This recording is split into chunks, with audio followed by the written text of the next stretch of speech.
But in the middle of the night, when I'm waking up in sweats, struggling to breathe because I'm screaming out, I don't want to die. I don't want to die. That's real. And where did that come from? Well, it came from my childhood. I was in a fight when I was 22 years old, and it shouldn't have happened. All I did was say hello to the guy, and next thing I know, I'm fighting for my life. We're on the ground tussling. His sister comes up behind me, stabs me twice in the back, blood gushing out. I get rushed to the hospital.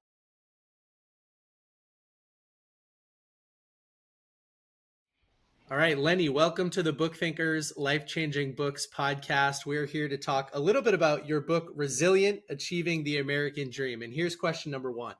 As you can see, I'm covered in tattoos, and my tattoos have a ton of meaning. Now, in the preface of your book, you talked about some of your tattoos. So I'd like you to talk about the nickname, the Golden Dragon, and maybe about some of your tattoos that are related to it. That's it. Yes, sir. Zen Len, the Golden Dragon. I got the nickname Zen Len because in 2012, I went to China with my family and I had a consultation with a feng shui master. His name was Wang Yun. And he taught me simple principles based on color, material, and placement in design. At the time, I was building out a fine art gallery in Philadelphia. So that's the first story. The second part of that story is I was searching for tattoos. After an extensive search, I found this story about koi fish swimming up to a waterfall over a 100-year period. Some of the koi fish swam back downstream because it was too difficult.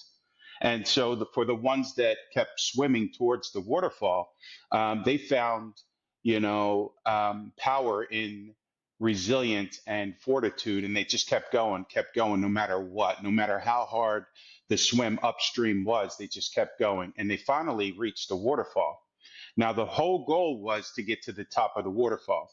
For 100 years, they tried to jump up, and many failed and again swam back downstream to an easier life.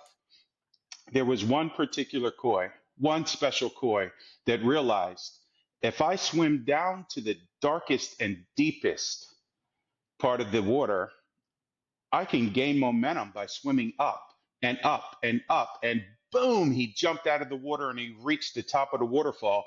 And he was rewarded for his resilience and fortitude by being turned into a golden dragon. Now, that's the story of my life. I swam upstream my whole life. And now I'm pretty successful, and I'm the Golden Dragon. So even my car is nicknamed the Golden Dragon. I drive a 2022 Bentley Bentayga Speed, and it's Oof. gold. So And I'll tell you what, your house and the view that we can see out of the back right now, but the view that you yeah, showed us today, looks like you're standing on top of a waterfall. So that's pretty cool, yeah, man. Um, it's it's my it blows my mind every day to be able to wake up to this type of view, but it puts things into perspective. It's a long journey to get here, but I walk in a constant state of gratitude. So Yeah, and you feel it with your smile and your energy and everything like that. So, a little bit of background on you. Tell everybody, why'd you decide to write this book? I mean, you've made it. Why open the curtains and show everybody what the process was actually like instead of just enjoying the life that you've built for yourself? yeah, yeah. Well, two things. Have you ever heard someone, become a millionaire or be successful and finally get to their destination and they're like, is this it? Is this all Yes. there is? Well, I have some friends like that. That's not me. I walk in a constant state of gratitude. I'm thankful that the journey was long. I learned a lot, but I am sitting in a world of success, and it feels good. But I come from a really traumatizing background, right? Not all of it was bad. A lot of it was amazing. I love my friends growing up, lots of great experiences, but the trauma that I experienced was real. And sitting in a world of success, you would think that, oh, that guy's got it made. Well, yeah, I do. I'm not going to lie. I've been to all seven continents. I've traveled the world. I've driven across this beautiful country 3 times. I've had amazing experiences. But in the middle of the night, when I'm waking up in sweats, struggling to breathe because I'm screaming out, I don't want to die. I don't want to die. That's real. And where did that come from? Well, it came from my childhood. I was in a fight when I was 22 years old, and it shouldn't have happened. All I did was say hello to the guy. And next thing I know, I'm fighting for my life. We're on the ground tussling. His sister comes up behind me, stabs me twice in the back, blood gushing out. I get rushed to the hospital. The doctor's like, it's a good thing that you work out because the muscle in your back prevented her from stabbing you in a certain way because the curvature of my back, I know it's deep. I'm sorry, it's deep. But the curvature of my back, if that wasn't there, the doctor said she would have severed my spine. So, after a few near death experiences, I kind of blocked it out over the years. And now I'm sitting in a world of success and it's coming back to haunt me by way of panic attacks. So I'm waking up in the middle of the night, panic attack. My wife calls 911, stuff like that. I'm driving down the road. All of a sudden, things start getting like really tight in my brain. I have to pull over. Stuff like that is not normal, right? I like to be in a state of control as much as possible. And so all of those things kind of pointed me in a direction of I need professional help to deal with this trauma. And then on top of that, I started writing my book.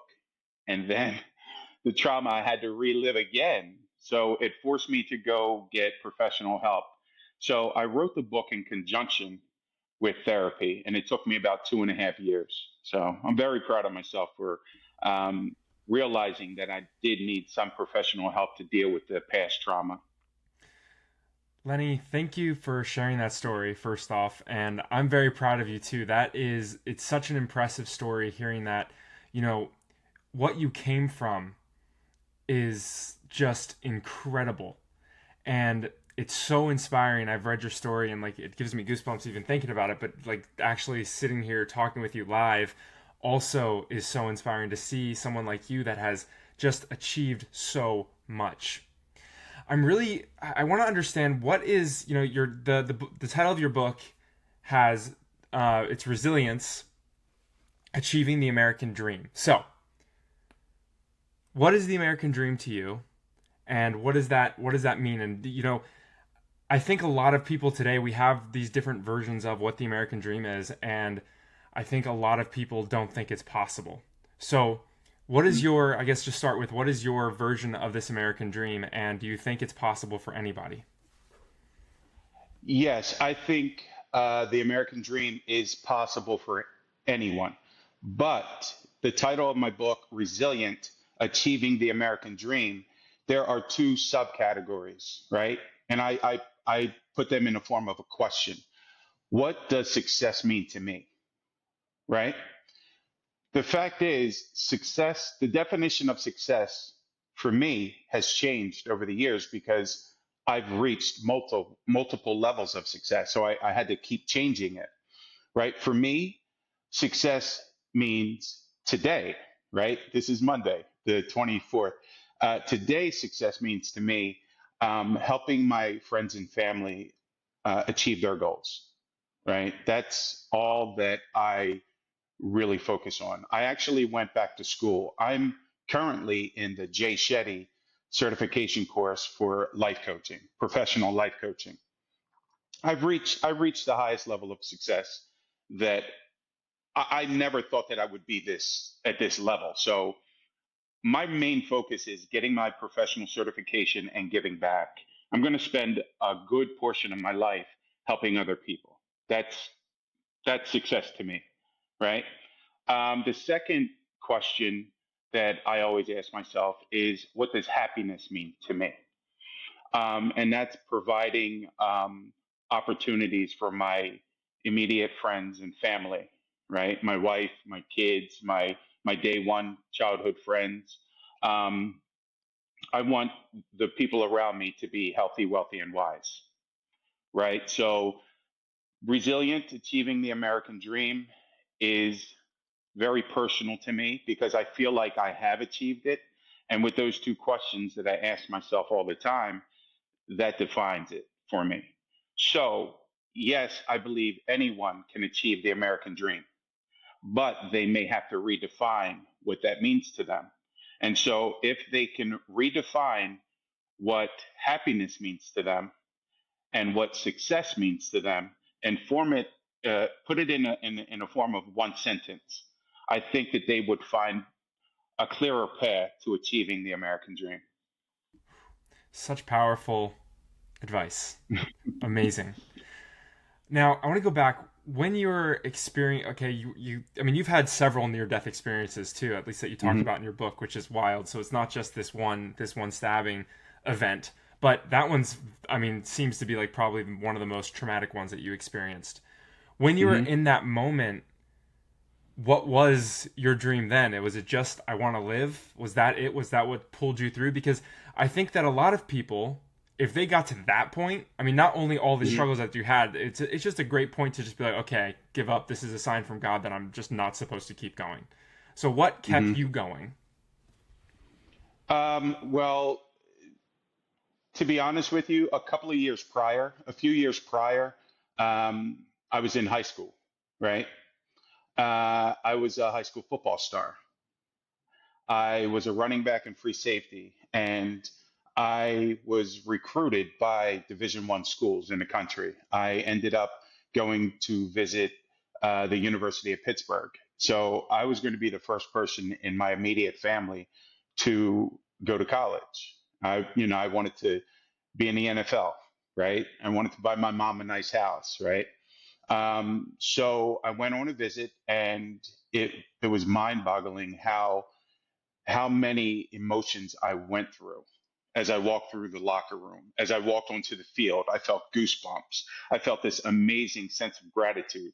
Like I played football since I was like 7 or 8, and now I'm on a major college campus. I'm being recruited by this team that's in my state, right? So I'm like, this is perfect because my mom can travel to see me play football at these games, and I was just like, I'm on my way, and nothing mattered but my future. And unfortunately, there was this guy who liked my current girlfriend at the time, and she turned down his advances. And after school one day, he came looking for me, and it's unfortunate, but he came up to me and he spit in my face and he hit me. And I walked away. Through the grace of God, I walked away. And he came running after me, calling me all kinds of demeaning names, and he took another swing, and I ducked, and I hit him. And it's unfortunate because I got expelled from high school and I got arrested. I'm telling you right now, I was never in my life as scared as I was the day the cops knocked on my door. It was,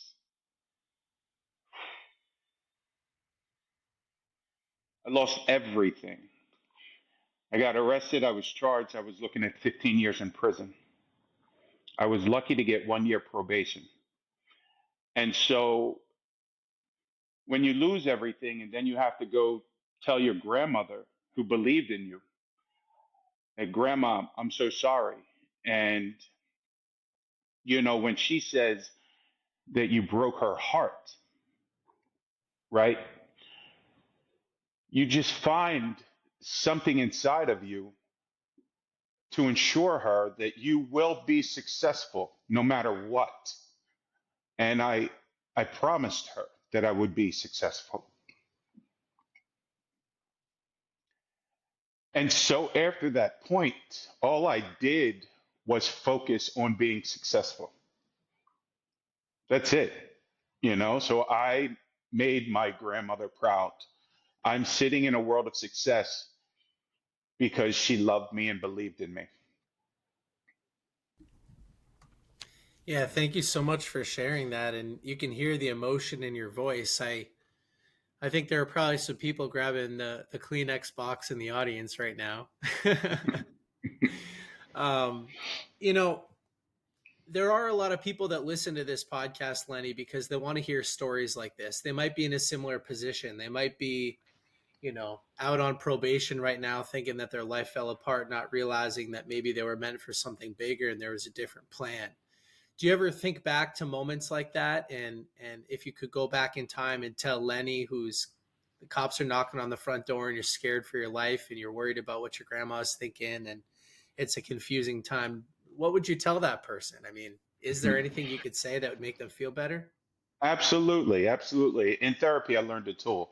Um, and you know, the the little boy that had to grow up quick, right, in my environment, he was a tough little kid. And I talk to him and I tell him, hey, Mm, man, I want you to know that everything's going to be okay. You've been through some stuff. You're going to go through some stuff. You can handle it. But you, as a little boy, 7, 8 years old, I want you to just stay strong. But I want you to know that everything's going to work out. And I got it from here, brother. I got it from here, little man. I got it. You're okay.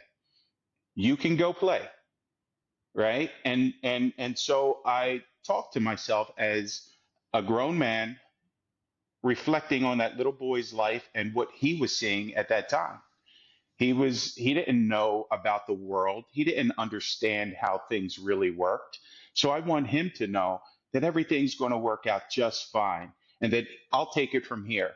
And what that does is that allows me to make peace with that little boy who had to grow up really quick. And then as an adult man, it allows me to still have that child at heart inside of me, right? So it's a beautiful relationship that I'm very proud that I have one, that I'm able to have self realization that I'm okay. I've always been okay. You know what I mean? And things do work out.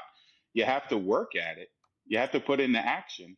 Lots of manifestation and prayer, but the action part, that's the important part. Don't sit on your couch and pray that everything's going to be all right. Sit on your couch and pray that everything's going to be all right, but then get up off your butt and go take some action, right? That's yes. just my motto.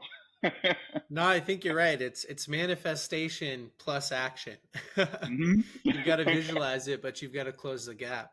Lenny, you Yeah. reminded me of a piece of advice that my friend Chris gives me from time to time. He says, when something tragic happens in your life, ask, what is God protecting you from? Right. Hmm. And it's if you went down this path playing football and pursued that, you probably wouldn't be sitting here talking to us, the author of Resilient and Beautiful Yeah. Views and everything like that. Yeah. Do you ever think about that? Do you ever think about what would have happened if you went down a different path? 100%. I think the tool of reflection is important and everyone should use it, right? I use it in a way that, okay, if I would have went down that path, I would not have met my wife, Teresa. Teresa's my absolute best friend. We've been together for 18 years, been married for 14 years, and I would not want to experience a life without her now that I have experienced life with her. So that's the biggest thing. In addition to that, family in general, right? I had my first son. I had my son when I was 22. He was 2 months old the night that I got stabbed, right?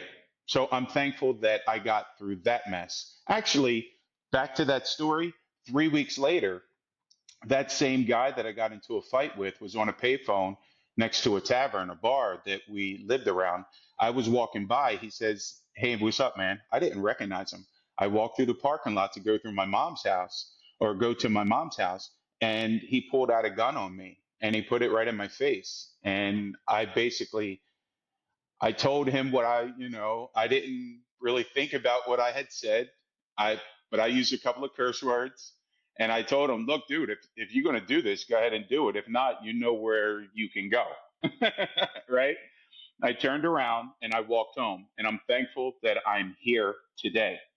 Right. I'm thankful that I'm alive. That particular man is serving up to 70 years in prison right now for an unrelated crime. So I'm just thankful to be here. But yes, I have reflection all the time. My son was born. 3 years later, my daughter was born. She's 29. She's getting married at the end of the year. And then 3 years after she was born, my youngest, who's 26, was born. And they mean the world to me. They are my world. And my son just made me a grandfather 2.5 years ago. So, no, you see gray, right? You see gray, but I do not want to be called grandpop. I don't want to be called pop pop. My nickname or my name for my grandson to call me is Love Pop. I love Love that. Pop. So good. Lenny, I'm really curious. I always like to understand, successful people. I want to ask you, like, what do you think makes you different than, let's call it, and this is maybe exaggerating, but the 90% of people that don't make it out of poverty? Like, all of the Hmm. people that were around you at the time, that guy who ended up in prison, like, what made you different from those people? Uh, Great question. I don't really know because I think it's DNA, right? I think that the way that I was wired through the grace of God, I was born, right? And the way my brain was wired, the way my perspective was wired before I even came to life, right? Um, it's a hard question to ask because I believe that I was pre-wired to experience life differently than anybody else in the world. Mm. So, with that being said, my experiences were different, right? When I was a little kid playing in the dirt with matchbox cars, my driveway, right, to my house in the dirt was a little neater, was a little longer than some of my friends, and my house was a little different than. So I was different as a kid, and I mean, being where I am today, I would only, say through the grace of God of pre-wiring before I was even born, through DNA. That would be my answer. Yeah, I mean, I love that. I love that answer. Is there any, and I'm sure you have some, tools, tips, advice for someone who may not have the same wiring and is struggling maybe with the negative voice or whatever it is? Is there any? Yeah, Yeah, I would love to know, like, your advice to someone who is struggling with maybe a different type of pre-wiring. yeah. That's a great question. That's another great question. You guys are good. Um, Everyone learns differently, right? So it's important to know how you learn, right? Some are visual learners, some are, as a matter of fact, I have a friend of mine who was he's one of my favorite athletes of all time. He was incredible in high school, but he also was a good mechanic. He's still a mechanic to this day.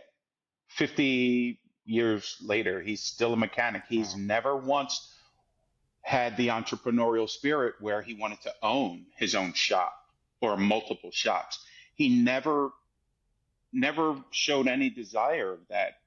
Hmm. He just wants to be a mechanic and he's really happy about being a mechanic, right? So I think you need to understand, and I don't call it limitations, right? I call it finding your purpose and your mission in life.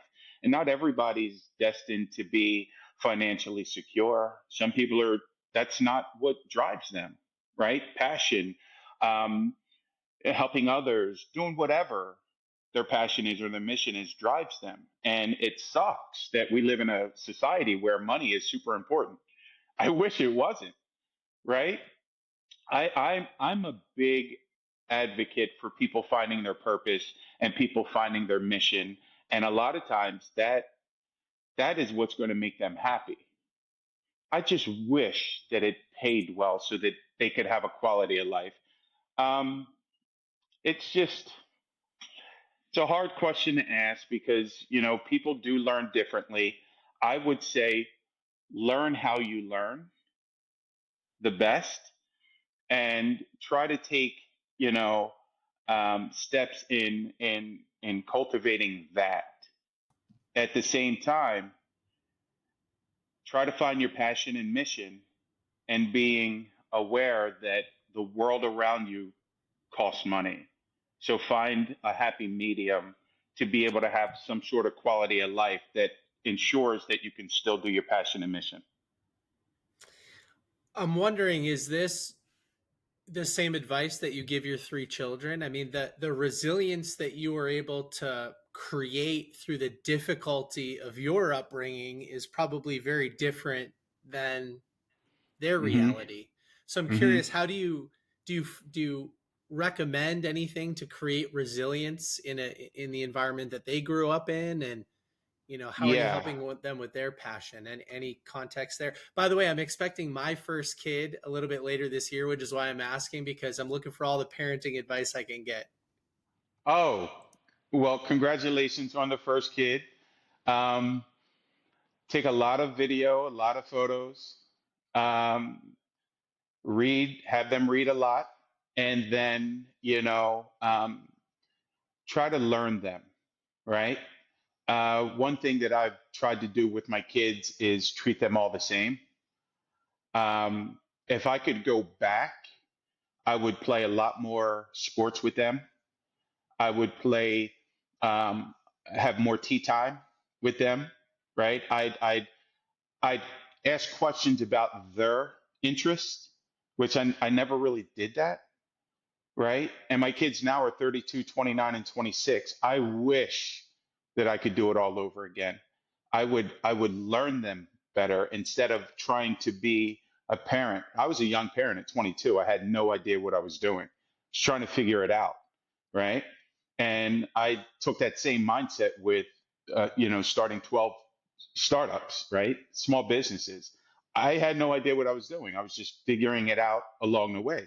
So as a parent, I just wish that I could go back and learn them a little bit more, right? See what their strengths are and not treat them all the same. I would treat them individually different, because all three of them are magnificent children, right? Were magnificent children.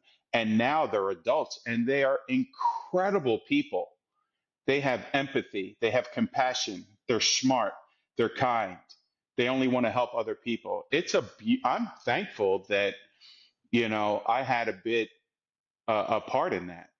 But I really, really want you to know that as I got older, I realized I made a lot of mistakes.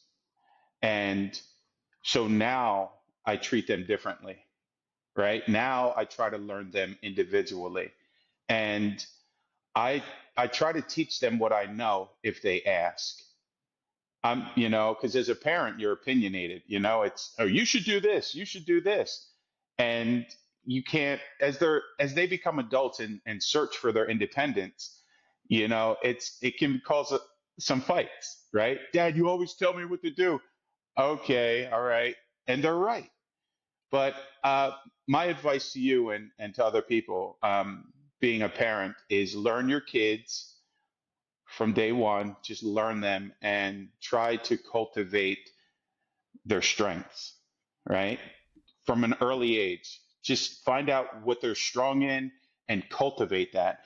Their weak points, work on that too. And you just want them to be a well rounded uh, young person that cares for other people, but also stands up for themselves. Such great advice. I have three kids and another on the way, so I really appreciate. Congratulations. Yeah, thank you. I really appreciate that. So one of the best pieces of advice, and I've probably regurgitated on this podcast too many times now, but it was so amazing for me and eye opening to me, which was help your kids become the person that they are. And Hmm. like that really, and it's exactly what you're saying, which is just learn what they're interested in there. Like, because it's so easy as a parent to go in and be like, oh, I want you to do this, and I want you to be this, and I Yeah. want you to do like all. Yeah. It's so easy to do, but instead, like I always approach my kids like, well, what do you want to do? What are you interested in? Instead of, oh, you have to do sports, you have to do music, you have to do all this stuff. It's just like, well, what are you interested in? Maybe do those Yeah. things to help you, like you said, become well rounded. But it's good. So I love that advice. Lenny, I want to, I don't know, maybe we can pivot a little bit here, but your story is just, it's so incredibly inspiring. And I want to know, like, what are you most proud of? Like, what is your most proud accomplishment that you've achieved in your life? Because I think you deserve to have some bragging rights, and I want to sit here and celebrate your success with you because it's I feel like I know you a lot because I read your whole story. So I'm like, oh man, it's so cool to see that you've made it so far. Oh, wow. Thank you. Um, well, before we go there, can I address you guys having children again? Absolutely, Um, yes. The more, the okay, better. so here's where we are. Here's the reality. Artificial intelligence and robotics are really going to be at the forefront of your children's lives, right? So I would, if I were you guys, I would learn a little bit more. I would take some opportunities to invest in some companies that could help you and your portfolio moving forward. But understand that your kids are the future and they will be at the forefront of all of this AI and robotics. And trust me, my wife and I, we invested in a company 18 years ago, and that company is about to release its first product in August 15th, and it's artificial intelligence, right? It's coming, it's here. So guide your kids towards the future. Okay. All right. So now back to me. That's great, but thank you. Yes, I 100% agree. Something that my family did not do very well was do that, guide me towards the future. So I really, really appreciate that advice. Thank you. You got it.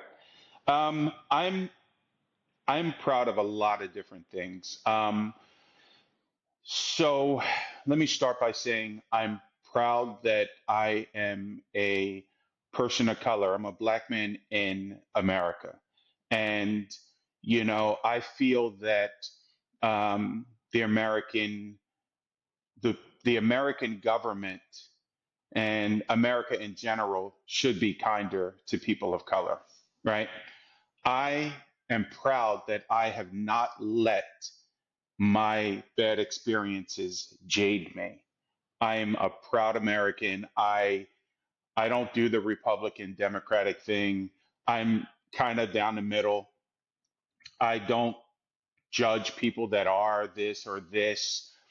I am most proud of not being jaded. That's like at the Mm. top. Forget about the success and all that. I'm 55 years old. I live in this beautiful country. I am not jaded. I have hope. I have, a positive outlook on, this beautiful country. I think that, people need to be kinder to each other and smile at each other a little bit more and not have preconceived notions of that person. And to this day, I was walking down the street the other day, right? And, I saw this couple. They had this little kid, maybe 2 years old. It's a family. That's all it was, is a family, a beautiful young family. I think we need to pay more attention to families and how sacred they are, right? So I just I would like more attention on family because as Americans, we're all kind of family. You know what I mean? But I guess that's my answer. I know, I love that. It's a great answer. I also just I wanted to ask too before, like, I know we're getting a little short on time here, Nick, but I wanted to ask this as well because it kind of ties you and rounds you off as a person in a really awesome way. And that is just all your philanthropy that you're doing. At one Hmm. point, I read an article that they called you the Batman of Norristown. So I would just love for you just to kind of talk about your philanthropy and why it's important to you and what you're doing today with all of that, all those works. Oh, well, thank you. I appreciate that. The Batman in Norristown came from an article.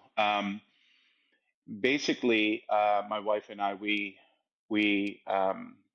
donated substantially to Habitat for Humanity in Norristown, where I'm from. And, the CEO said, you know what? This is great. You're like the Batman in Norristown because we'll call you and put up the signal in the sky, and then you know you come running and help us out. And I thought that that was cool because I've always loved Batman. You know, it's funny because I walk to the gym and it's up Sunset Boulevard to the beginning of like Beverly Hills. And one day I walked to the gym. I worked out for an hour. I was coming down and I had a protein drink, right? I took the last sip of that protein drink. I throw it in the trash. I look up, 10 feet in front of me is Ben Affleck, right? So I'm like, holy shit, it's Batman. You know what I mean? He's my favorite Batman, by the way. But yeah, I've always loved Batman. Um, and so it was an honor to be called Batman. My wife and I, we feel this sense of giving back how we want to give back, not in terms of people calling us out of the blue saying, hey, we have a nonprofit, can you donate? No, we don't do that.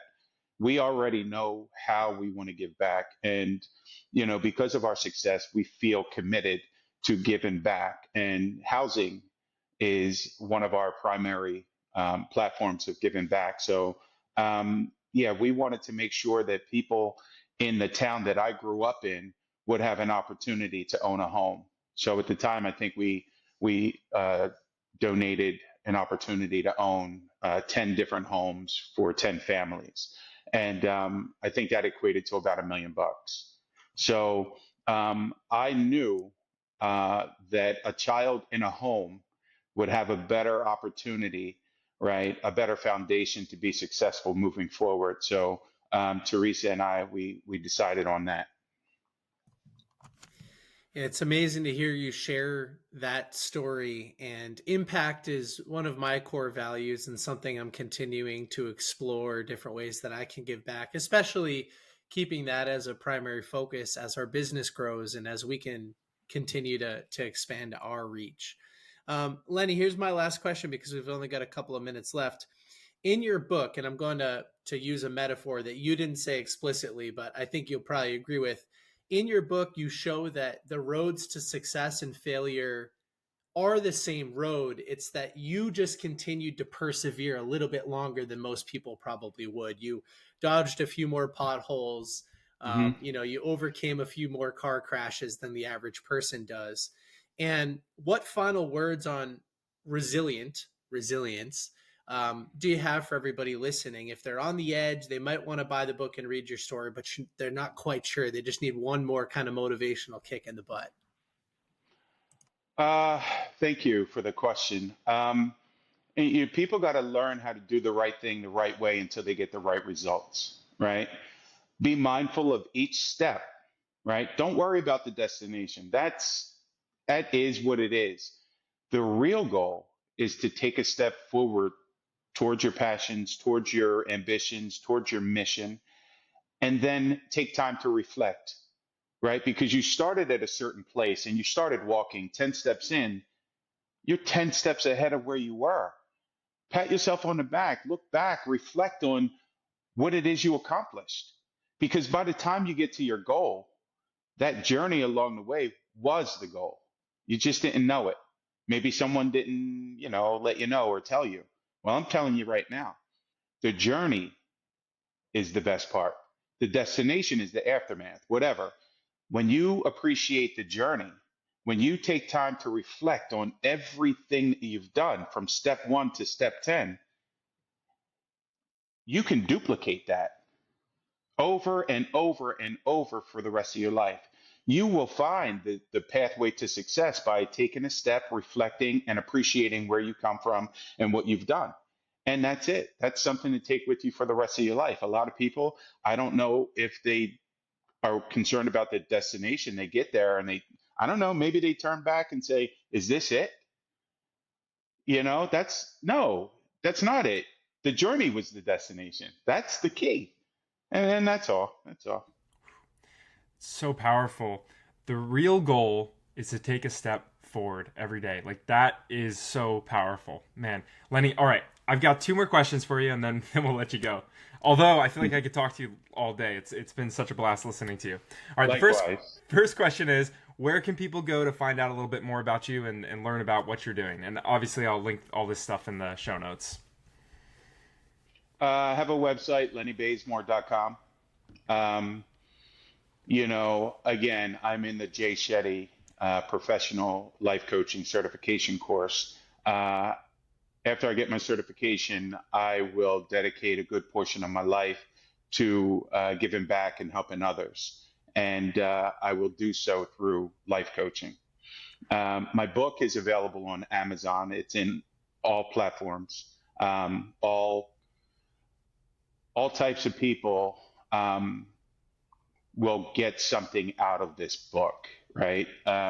It's just a powerful book of hope and resilience and the story of never giving up. So I hope people read it, you know?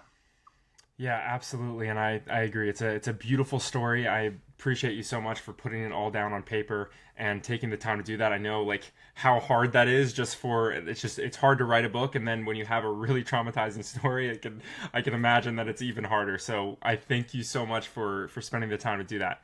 All right, this is my final question, and it is this. If you pass away and all the information that you put out, books, whether it's courses, videos, whatever, all of it disappears, but you can leave the world with a single piece of advice, what would it be? Go to Amazon because I think Amazon's still going to be around and get the book. It's it's in all formats. You could do the audio book, the ebook, hardcover, paperback. That's what I would say. That's amazing. I love it. Yes. Go get the book, Resilient, Achieving the American Dream. Lenny, you've been amazing. Thank you for sharing your story and being so vulnerable on our podcast today. We really, really appreciate it. Thank you for having me.